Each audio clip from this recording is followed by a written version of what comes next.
Hey, what's going on, guys? Now, this is a funny story about black love, and I thought it would be interesting because I'm actually going to be getting married soon. I believe deeply in black love and black men and black women expressing their love for each other. But this one's an interesting one, and there's actually a financial lesson behind it.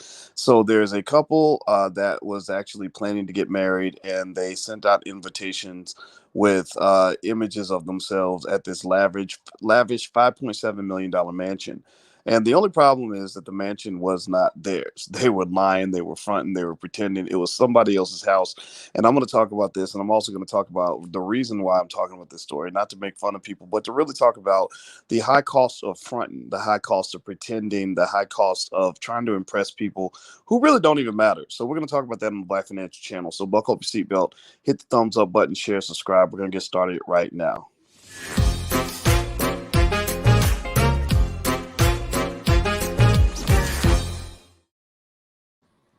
Hey, what's going on, guys? My name is Dr. Boyce Watkins. Welcome to the Black Financial Channel. That's theblackfinancialchannel.com.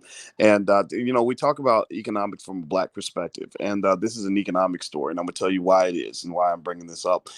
So there's this couple, and they black, and Shenita Jones and Courtney Wilson. And according to the UK Daily Mail, Shenita Jones and Courtney Wilson plan to tie the knot at a $5.7 million estate with 7.2 acres of sprawling land in Southwest Ranches, Florida. It is owned by Nathan Finkel, an heir to the IHOP restaurant franchise empire. Wilson had pretended to be a prospective buyer to visit the home leading up to the big day. The couple shared a detailed wedding website, inviting their guests to join them for a lavish ceremony at what they described as, quote, our dream home and estate. They also invited their guests to return to, quote unquote, our home, which they dubbed, quote, the Wilson estate. So this couple literally took a mansion, according to the story. Now, again, maybe there's facts I don't know about. According to this story, they literally found a mansion that belonged to, I guess, some random white dude and renamed it the Wilson estate and put that on their wedding invitation and invited their friends to join them for their happy day at their estate. I don't know about you. I think this is insane. This is crazy. And I'm gonna tell you in a minute why I'm talking about this. I'm not here to make fun of anybody. Clearly, they might need some help psychologically, but we'll talk about that too. So it says Finkel, the real owner of the estate, he knew nothing of their plan until Wilson showed up on the morning of the big day on April 17th and bumped into the real owner. A 911 call revealed a baffled Finkel saying that people were trespassing on his property, and they told him that it was God's message that they should be wed at his house. They invited their guests to return to, quote unquote, our home, which they called the Wilson estate, the next day for brunch around our resort style pool. So not only did this couple invite people to this house that did not belong to them and say, this is where our wedding's going to be, but they actually invited them in for the next day to come back for brunch. And I saw the invitation. It was really fascinating to see just what they did and how brash this was. I think it's obviously kind of crazy. This will get you locked up. Obviously don't try this at home. But what this made me think about this story is it made me really think about, anybody remember that old song? Anybody remember MC Breed and that song? There ain't no future in the frontin'. Anybody remember that? Ain't no future in the frontin'. Maybe some of y'all old enough to know what it means when somebody says, "Oh, you just frontin'," right? And what that and fronting, to me, fronting meant basically pretending to be something that you're not, trying to be trying to be this, trying to impress people by lying about what you have and what you are, when who you are is good enough, right? So I would say to this couple, obviously, and to anybody who's watching this and kind of laughing about it, I think the lesson obviously from this is ain't no future in the front. But this also makes me think about other things. I saw that Alicia Alicia's real big on relationships. My fiance that I'm gonna marry this year, and no, we're not gonna lie about where we live. uh the she watches this show called Married at First Sight. There's another show that's coming on Netflix called Marriage or Mortgage. And what it basically does is it puts couples in this position where they get a choice between having a big, expensive, lavish wedding or putting their money toward a mortgage, toward a house. And I thought about that and I said, that's a real interesting concept, because for some reason we really believe that when you get married, you're supposed to spend insane amounts of money that you don't have. You're supposed to go super deep in debt, and it becomes kind of ridiculous. It becomes, one of those big wealth drainers. It's like the same way you got a whole lot of people with a ton of student loans but no college degree. Well, you got people that are divorced and are still paying for the wedding. You done got a divorce and you still paying for the wedding day. And what's interesting to me is that I'm gonna tell you like this. I'm gonna just tell you all the truth. This is something I just want you. This is Uncle Boyce financial advice. Give me a yes if it's okay if I throw in mix a little Uncle Boyce with some Doctor Boyce and give you some advice when it comes to money. Because you guys know I'm an expert on money. I'm also an expert on life. And as in my OG status, by the power invested in me from the Black community, I am going to drop just a perspective on you that I hope you will consider. Like that song, Ain't No Future in the Front. And the reality is that even when you get money, please, please, please don't drain yourself financially trying to impress other people. This is doubly true if you ain't got no money. If you ain't got no money, then shit, what the hell are you doing? Like, seriously, if you ain't got no money, what is it about pretending to live in this big house or have this nice car that makes you somehow feel like you're more worthy because you have these material possessions than you were before? The things that measure your quality as a person in the eyes of good people anyway, is what kind of human being are you? Are you helpful to others? Are you seeking knowledge in your life? Are you trying to just be a good person? Are you trying to do better? Are you trying to improve? And are you a person who, shows up for their friends? Are you a quality person? Anybody who overjudges you based on whether you got a Gucci bag or a Walmart bag, or somebody who judges you based on what kind of car you drive, those are not the types of people you want to try to form relationships with anyway. Those are crappy friends. They are terrible people to be in relationships with. They are people who have never learned anything about what it means to be a deep and relevant human being, to the point that they feel that having the Gucci bag and the nice car is a requirement for them to be a worthy person. Now, this is not anti, material stuff. This is not anti luxury. If you like luxury, ain't nothing wrong with that. I'm not dissing that at all.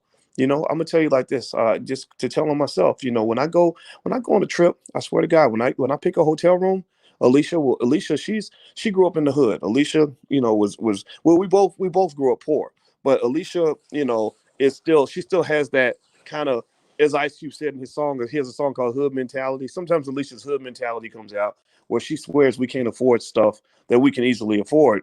And sometimes, and so she'll get the standard room at the cheap hotel, and I'll say no, I want the very nice room at the expensive hotel because I work hard and I want us to enjoy something comfortable and that we're gonna be able to appreciate. But the thing is though, that you can't take that stuff too seriously. You can't get so caught up in the material stuff that you think that that's just all that there is. You can't get so caught up in the material stuff that you think that that matters more than the substance. See, like right now I'm visiting Atlanta, and we're down here kind of doing some stuff. We're making some investments in real estate and whatnot. And Atlanta's an interesting place because there's a whole lot of fronting that happens in Atlanta. Give me a yes or no if you know what I'm talking about. Have you ever been down to Atlanta and seen how many fronting ass people there are down here? I'm talking about broke as hell, but got stuff on, wearing stuff that I choose not to be able to ever afford. Now, mind you, I'm an investor. I'm not broke. I'm not talking. I don't like talking about money in that context because that's not relevant. But believe me, I wouldn't be sitting here talking about investing if I wasn't a significant investor. So, all that stuff that they're wearing, I could buy it if I wanted to. If I wanted to throw money away, I could. But I would never do that. And but I see people. I mean, just I'm talking about Coach this, Gucci that, the purses, the leather. I think so. I saw somebody, I think they had Coach pants on. I didn't know Coach made pants. I'm talking about the cars, and everybody's trying to show out. Everything is fake. Everything is superficial. And I don't know about y'all, man, but I'll just say this. I have, when I was single, and I would meet women. If you ever wanted to really turn me off, show up as a person who's all into that material, flashy stuff. I mean, believe me, I met people who, wanted to be women who wanted to be closer to me because they knew I could afford those things, but they didn't understand. If I smelled that kind of mindset on you early in the game, I wasn't interested.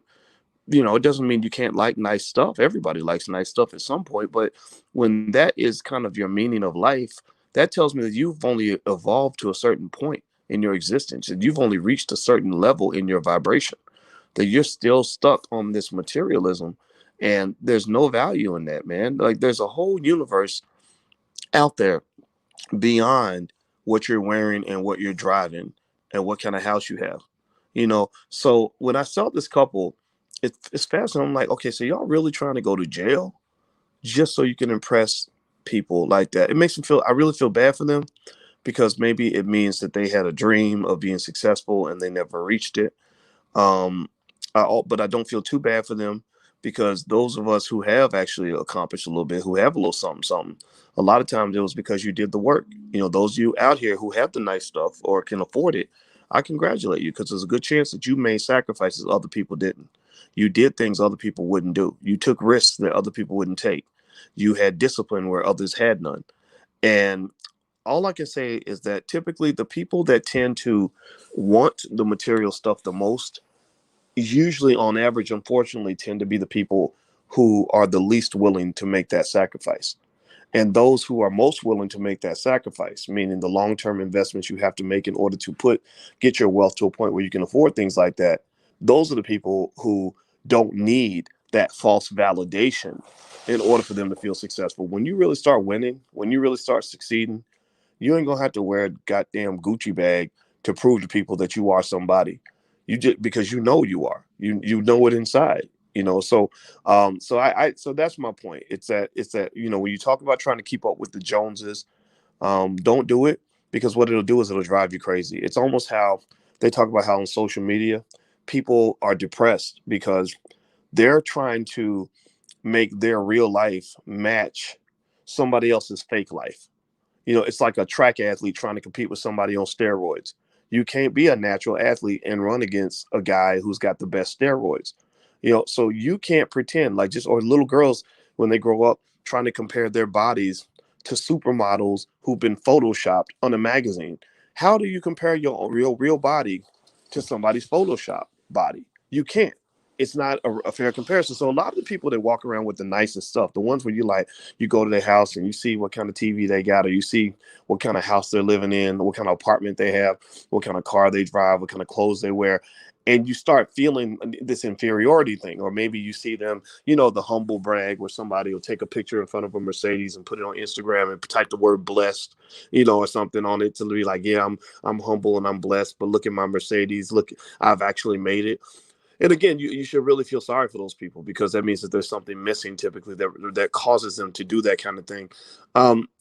People in that category, in many cases, not in every case, but a lot of times, you don't know what's going on beneath the surface. You don't know that the reason they have that car is because they are in a shit ton of debt. You don't know that the reason that they have, all the Gucci this and the Coach that, is either, sometimes it's fake. I mean, if it's fake, then I don't care about that. I mean, fake stuff don't cost that much money, but they bought it real and genuine. I think that typically, unfortunately, if somebody who's really caught up in that, really caught up in showing that off, is typically somebody where there's a void in their soul that they're trying to fill, and it won't work. Material things will never fill the void in your soul. So find yourself. That's really important. Or they have spent all their money. I mean, think about this. I mean, you got to feel sorry for somebody who really feels like they need to spend $800,000 on a bag. I do. I feel bad. I'm thinking, wow, that $800, like that, you could really make a move with that. Like, you could really, especially if you haven't done what you need to do.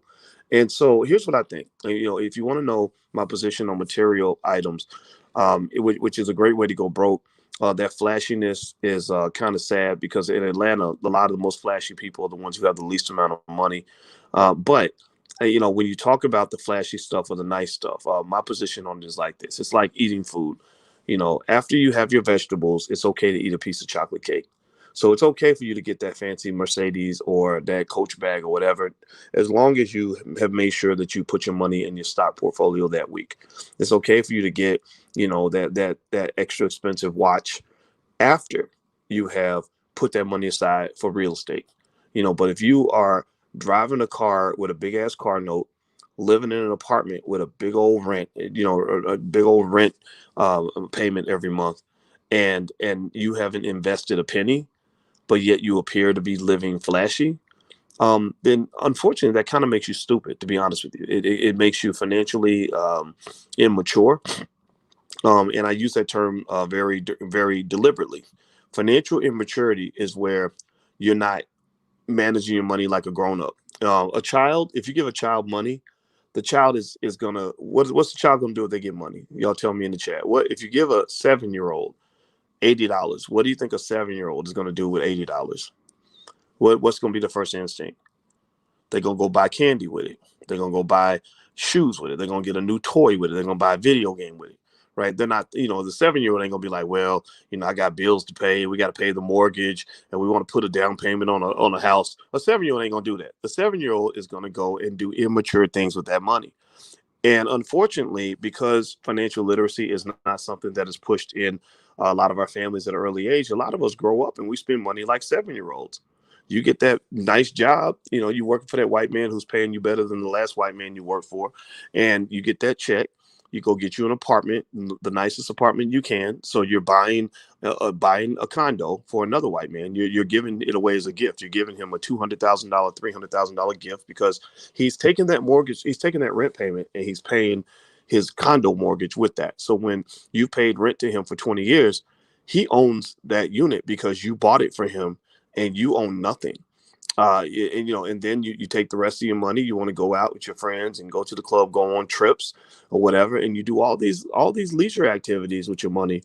But there's no conversation about creating capital with that money. There's not enough conversation about what you can actually own with that money. So again, this is not anti-material stuff. I want to make that clear. This is not mean I'm gonna make fun of you if you want a pair of Jordans. If I make fun of you for wearing Jordans, I'll be making fun of myself because I actually own Jordans. I own probably about 5, 6 pairs of Nikes. But I will never spend more on Nike shoes than I would spend on Nike stock and other related assets. This is not anti fancy trips. I go on trips all the time. I travel on a regular year. I probably get on the airplane about 70 times a year. I love taking trips. And when I go on trips, I do not travel coach. A lot of times I will fly first class and I will stay in a fancy hotel. All those things are okay. The key idea is you got to handle your business first. Okay. That's my point. Handle your business. And so when I saw this story, what this made me think about is people that have found that, which is really actually true in some cases, that it's easier to pretend that you handle your business than it is to actually handle your business. Handling your business is hard. It takes a lot of discipline. It takes a lot of commitment. It takes a lot of sacrifice. It takes a lot of struggle. You're not going to be the coolest person out here. Before I had a chance to, I'm gonna tell you like this. When I actually started making a lot of money, it was very interesting to observe how I suddenly became so handsome to so many women that would have definitely looked right past me when I was a dusty ass graduate student, who could barely pay the rent. Like seriously, it was really fascinating to me, and I just think about the fact that when people say, "Oh, you look at how lucky you are," you have this nice stuff or whatever. I think about the fact that like, no, it's not luck, man. I'm 49 years old. I was grinding for many years, like well over a decade, and grinding in misery. I was not the coolest kid on the block. I was the weirdo. I was the one who was sitting there suffering in silence. I was making sacrifices a lot of my friends were not making. So stop that. Stop acting like Jesus blesses you and gives you opportunities and gives you access to wealth. No, you got to earn that shit, man. You got to invest. You got to plant a seed. If you want a big harvest, you must plant a seed. And we live in this microwave world where everybody want to harvest, but nobody wants to plant a seed. Because planting seeds is not flashy, it's boring. Planting seeds is not that's not what hip hop culture is gonna promote. Hip hop culture promotes the flashiness. If you listen to a lot of rapper songs, even the good ones, and I'm not dissing or anything like that, because some of these rappers are really good, but listen to it. Listen to the lyrics. Within the first 60 seconds, they will usually talk about usually at least three different things. One is it'll be something about a weapon or bragging about killing somebody. The second will be about the women that you have. I got like two women, or I just had sex with a girl before I made this video, or whatever. And the third one will be something about material items. Like I'm driving with the top down. I got my car is a blah blah blah, right? And I think that it's interesting because what it does is it creates for a lot of these young people this idea that some of this stuff is going to just come to you overnight. And I don't want to sound like boring old man who says, no, son, you got to sacrifice for a long time. But I am a guy who says, man, this stuff don't they don't hand you this. Like you can't get it. Like if you want to get more, you're gonna have to give more. If you want to get greater rewards, you're gonna have to have the greatest sacrifice. And a lot of people look at people like everything, they talk about equality. Equality is bullshit, man. Your life, we do not have equality in our outcomes because we do not have equality in our efforts. You can't have equal outputs if you have unequal inputs. So some of y'all, I respect you so much because I see you I see you hustling, I see you sacrificing. Some of y'all are like the first members of your family to ever buy a share of stock. Like some of you are the first members of your family to start a business and getting all kinds of hell, no support, people laughing at you. You know, some of y'all are the first in your family to really dig into real estate and stuff like that. And I just want to encourage you because what'll happen is at some point you will be able to afford all that fancy stuff like that mansion that this couple allegedly had where they're pretending to, have all this stuff that they really don't have. Like you really will one day be able to buy all this stuff. And the difference is that you will be standing on a mountain of substance, not a mountain of flash. Everything about what you have will be real. It won't be fake. Like you'll actually own that shit. You won't be just pretending to be the owner. You won't just own. It won't just be the bank's property that you're getting a chance to use just because you got a loan. No, it'll be really yours. Like you'll be like, yeah, this is paid for. Yeah, this car. Yeah, I paid for that. Yeah, I'm rewarding myself. I'm staying in a 5-star hotel and I'm flying first class because I worked my ass off in order to get there. In fact, I just to be honest with you, like right now, I am staying in a very, very nice hotel room as I talk to you right now, and Alicia did not want to stay here because Alicia's cheap. I'm the person who says no. I bust my ass. We work our asses off. We sacrifice. We do our best to be disciplined. Let's spoil ourselves. So I want to encourage you also to understand that too. If you come in here and you listen to me talk to you about money and wealth and all that, I want to encourage you to have balance. Figure out who you are, figure out what you love, and don't be ashamed of that. Like if you like Gucci purses, then shit, go get you a Gucci purse. Just handle your business first. So can we come to an agreement on that? To everybody type handle your business in the chat so we know the message that comes from this video. You guys know how I am. I don't like to just talk about a story and gossip about somebody's life. I say, okay, how can we all become better people because we had this conversation? And I would say that the number one lesson or the moral or whatever you want to call it, message that I would like to share with you is handle your business. If you handle your business, then the world can be yours. You can have anything you want. And also you teach that to your kids and they're going to be in an even better position to have all this stuff because they're going to be the ones who actually start life off with a capital base. A lot of y'all came into the world with no capital base. You had no a capital base is a collection of assets that you have that you can lean on in tough times. A lot of y'all came into the world with no capital base. Nobody left you an inheritance. Nobody gave you any property. Nobody left you any stock. Nobody left you a business. They couldn't even give you opportunities. So because of your generation, the sacrifices you're making right now in this life, your children are going to come in with a capital base. And if they have a little bit of discipline to go with it, they're going to be able to really have these nice things and it won't be a thing. They'll be able to go to a hotel and spend $1,000 a night on a hotel room and it won't even set the budget back. It'll be a well-deserved break from the hard work they're putting in the family business. Right. So you should be very proud of this. Like I'm really proud of all of us because I feel like in this revolution, I really feel like that we are the leaders, like all of us right here in this space, like we are leading the black community. We are the real black leaders, not me. All of us, we're leading the black community because I don't believe rappers will be rapping about owning property and starting businesses and building wealth if it wasn't for us. I know Charlemagne the God started he started a nice platform where he's got the guys from Earn Your Leisure and he's brought in Dr. Claude Anderson. They're talking about solutions and everything else. I don't think all this would be happening if it wasn't for people like us. I think that those who really love our families, those who love the black community, those who want to see our people win, we are the ones who created that groundswell and the celebrities are copying off of us. I don't want to ever be mainstream. I don't need to be mainstream. We are the stream. They need to come over to us. We don't need to come over to them. And I'm telling you the truth. When I talk to you guys, whenever I speak to you guys about celebrities or famous people that are connected to what we're doing, I don't call those people. I don't reach out to those people and say, hey, bud, can you let me on your TV show? Can I get on your platform? No, they hear about what we're doing and they come over here because real does recognize real. You know, people may not like or agree with some of the things that we say on this platform, but they respect that shit. They respect it. They respect it all. They come they come in and they know that, look, you can be what you want to be, you can do what you want to do, but we're over here building and we're over here winning. And I don't think, and the reason that many of you don't may not fit in with what you're seeing maybe in mainstream media and stuff like that is because those poor people are oppressed. I don't think there's any oppressed black people in this chat. Like, how many of you feel oppressed every day? How many do you feel impressed or oppressed or empowered? How many type a word in the chat to describe how you feel when you get up as a strong black man, strong black woman? Do you feel oppressed or do you feel empowered? I don't feel oppressed. I don't believe that we're oppressed. I don't believe that we're under constant threat that somebody's gonna come take everything away and ruin us. No, no, no. I feel empowered, and that's a commitment. That's an ideology, and that's because we're builders. Builders don't feel oppressed because builders build their own. When you build something of your own, even if it's small, you feel strong because you're like, well, it may not be shit, but it's my shit.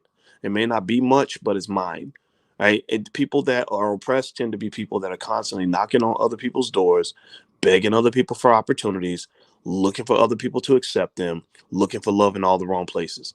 We're not looking for anybody to accept anything that we're doing. And what's happening is that people are looking over, the people that take a second to actually listen to what we discuss on this platform. They're listening and they're like, hey, this might actually work. Okay, this actually makes sense. And they start copying us. So congratulations. All of y'all are part of this revolution. I am absolutely, utterly convinced without any doubt whatsoever that the black community will remember this era for the next 200, 300, 400 years. I believe that we are the difference makers. We are the new Garveys. We are the ones who are making things happen. And I just applaud all of you, for the role that you're playing in your own family in terms of doing that. So anyway, that's my 2 cents. That's what's on my mind. That's what I'm thinking about. I'm gonna get out of here. I'm gonna spend some time with Alicia. But I hope you guys have a good day, and hit the thumbs up button on the way out. And by the way, we have a love and money curriculum in the Black Business School. So if that's your kind of thing, feel free to go to the blackloveblueprint.com and take a look. It's right there. So I'm out of here. Have a good day, and I'll talk to you soon. Be good. Peace.